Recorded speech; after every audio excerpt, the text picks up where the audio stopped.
دین ہاتھ سے دے کر اگر آزاد ہو ملت، ہے ایسی تجارت میں مسلمان کا خسارہ۔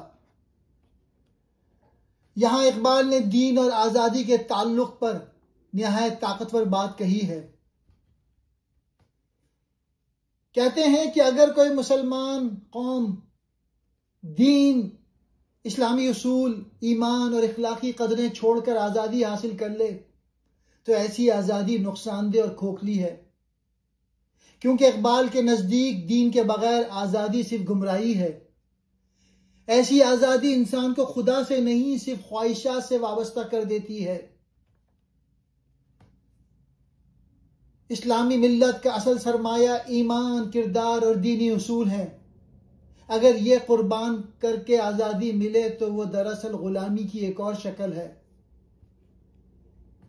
اقبال کہتے ہیں اگر کوئی قوم اپنا دین چھوڑ کر آزادی حاصل کر لے تو سمجھ لو وہ آزادی نہیں، یہ خسارہ ہے۔ اقبال کا پیغام ہے ایمان کے بغیر آزادی صرف زنجیر بدلنا ہے۔ اصل آزادی وہ ہے جو دین کے ساتھ جڑی ہو، ورنہ قوم آزاد نہیں، بے روح ہو جاتی ہے۔ اقبال نے امت مسلمہ کو ایک ایسی وارننگ دی ہے جو ہر دور کے لیے زندہ ہے۔ اقبال کہتے ہیں آزادی اگر بے دینی کی قیمت پر ملے، اگر آزادی کے بدلے ہمیں ایمان، اخلاق اور روحانیت چھوڑنی پڑے تو ایسی آزادی غلامی سے بدتر ہے۔ اے مسلم، تجھے یاد رکھنا ہوگا کہ تیرا اصل سرمایہ تیرا دین ہے، تیری طاقت قرآن ہے، تیرا دستور سنت مصطفی ہے۔